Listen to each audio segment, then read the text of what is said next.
बिस्मिल्लाहिर्रहमानिर्रहीम। तमाम देखने और सुनने वालों को अस्सलाम वालेकुम। आप देख रहे हैं YouTube channel doctor Umair vision expert. आज मैं बात करूंगा स्टाई या क्लेजियन के बारे में। अगर सादा अल्फाज में आपको बताऊं तो जिसे हम गुआंजनी, फिंसी या फिर नोड्यूल, दाना, पिंपल इस तरह के मुख्तलिफ नामों से जानते हैं। तो आपको कैसे पता चले कि स्टाई कौन सा है या क्लेजियन कौन सा है और इसकी अलामात क्या क्या है, और इसके अलावा आप घर में खुद इसका इलाज किस तरह से कर सकते हैं। तो मेन फोकस इसका मेरा आज ये है कि आप घर में खुद इसका किस तरह से इलाज कर सकते हैं। तो वीडियो आपने एंड तक देखनी है। अब सबसे पहले तो मैं स्टाई के बारे में बताता हूँ कि स्टाई क्या होता है और क्लेजियन क्या होता है। स्टाई एक आंख की पलकों के किनारे पे बनने वाला दाना है। वो आंख के पलक के इधर किनारे में भी बन सकता है, इधर आंख की पलक के जो सेंटर है यहाँ पे भी बन सकता है, और ये जो आई लैशेज होती हैं इनके कोने पे बनता है। फिर स्टाई में ये होता है कि इसका एक तो दाने की चूंच बनी होती है, यानी इसका किनारा होता है। आपको लग रहा होता है कि ये हफ्ते बाद या 2 हफ्तों बाद ये पक जाएगा, यानी मेच्योर हो जाएगा, और इसके बाद ये फट जाएगा, यानी इसकी पस वगैरह कचरा बाहर निकल आएगा।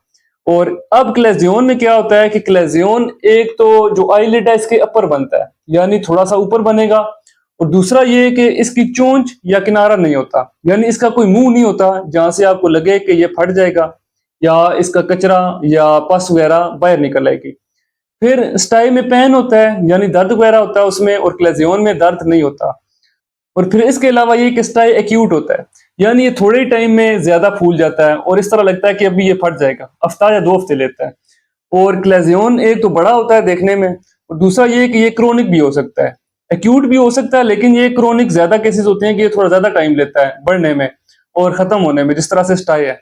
फिर कुछ लोगों का सवाल होता है कि स्टाई या क्लेजियन में क्या हमारी नजर पे कोई फर्क पड़ता है। तो इसमें नजर आपकी कमजोर नहीं होती, क्योंकि ये आईलिड के अपर बना होता है, और दूसरा ये कि देखने में काफी डरावना लगता है क्योंकि इसका साइज बड़ा होता है और एक जगह पे काफी बड़ा बना होता है। तो लोग ये समझते हैं कि इसकी वजह से नजर पे कोई इफेक्ट पड़ेगा, तो इस तरह से इसकी वजह से नजर पे इतना कोई असर नहीं पड़ता। फिर इसके बाद स्टाई और क्लेजियन होने की वजह क्या है, यानी इसके काजेज क्या है।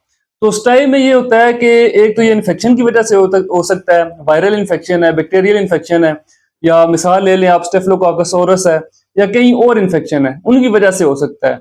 फिर अगर आप आंख की हाइजीन मेंटेन नहीं करते, आईलिड हाइजीन मेंटेन नहीं कर रहे, यानी आंखों को साफ नहीं रख रहे, या हाथों की हाइजीन मेंटेन नहीं कर रहे, हाथ आपके साफ नहीं है, बार बार आंखों को खारिश कर रहे हैं, गंदे हाथों से खारिश कर रहे हैं, तो उसकी वजह से भी हो सकता है। और कुछ लोगों का स्क्रीनिंग टाइम बहुत ज्यादा होता है, यानी स्क्रीन टाइम उनका बहुत ज्यादा होता है। वो लगातार घंटे घंटे 2-2 घंटों के लिए या 4-4 घंटों के लिए मोबाइल इस्तेमाल करते हैं। तो जिसकी वजह से जब उन्हें खारिश होती है, तो जब वो खारिश करते हैं उसकी वजह से ब्लड क्लॉट हो जाता है, यानी एक जगह खून इकट्ठा हो जाता है और ये एक दाना बन जाता है।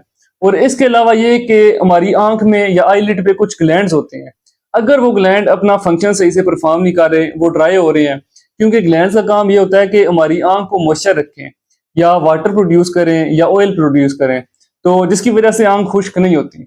तो उसकी वजह से भी अगर वो अपना फंक्शन सही से परफॉर्म नहीं कर रहे, उनकी ब्लॉकेज हो गई है, तो फिर भी आपको स्टाई या क्लेजियन हो सकता है। अब आप इसका घर में किस तरह से इलाज कर सकते हैं। तो इलाज में इसका बड़ा सिंपल सा बताने लगा हूं। सबसे पहले आपने ये करना है कि कोई कपड़ा लेके उसे इस्त्री के साथ या उसे प्रेस करके आप गर्म कर लें, या फिर आप तवे पे उसे गर्म कर लें। तो आपने गर्म इतना करना है कि आपकी उससे स्किन ना जले, यानी नीम गर्म आप कर लें उसे, तो आपकी स्किन पे कोई इफेक्ट ना पड़े। फिर इसके बाद आपने ये करना है कि वो गर्म पट्टी उसे आपने आंख की टकोर करनी है, यानी यहाँ पे आपने गर्म पट्टी कम से कम 30 सेकंड के लिए एक बार रखनी है। तो दिन में ये आपने 4 से 5 मरतबा ये इस तरह से गर्म पट्टी आंख पे रखनी है। 30 से 40 सेकंड के लिए आपने यहाँ पे उसे दबा के रखना है। फिर 2 हफ्तों तक आपने, या हफ्ते तक, जब तक ये ठीक नहीं होता, उसका सही से मुंह नहीं बनता, पस वगैरह नहीं निकलती, आपने इस तरह से गर्म पट्टी की टकोर करते रहना है। और ये स्टाई में ज्यादा करना आपने, लेकिन क्लेजियन में भी आप ये गर्म पट्टी की मालिश करते हैं, उससे भी ठीक हो जाता है। अगर क्लेजियन इससे ठीक नहीं हो रहा, तो उसमें आपने फिर ये करना है कि ओरल एंटीबायोटिक्स या कुछ ओरल मेडिसिन डॉक्टर के मशवरे के मुताबिक आपने वो ले लेनी है, क्योंकि क्लेजियन मैंने बताया था थोड़ा सा क्रोनिक हो सकता है, कुछ लोगों का जल्दी भी ठीक हो जाता है और कुछ लोगों का नहीं होता।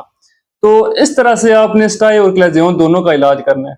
इसके बाद जब आपको लगे कि स्टाई का या जो गुआंजनी फिंसनी है उसका एक मुंह बन रहा है, उसका इस तरह से एक चोंच या किनारा बंद है, फिर आपने बाजार से बेकिंग सोडा लेके उसे थोड़े से पानी में भिगो के तो वो आपने एक पट्टी के साथ आंख पे लगाना है। उससे ये होगा कि पस वगैरह कचरा वगैरह नीचे गिर जाएगा, यानी वो फट जाएगा।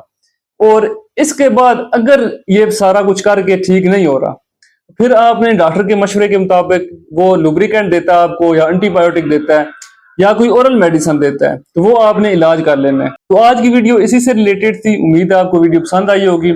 अगर वीडियो पसंद आई है तो मेरे यूट्यूब चैनल को सब्सक्राइब करें, लाइक करें और दोस्तों के साथ शेयर करें। तो मिलते हैं नेक्स्ट वीडियो में, तब तक के लिए अल्लाह हाफिज।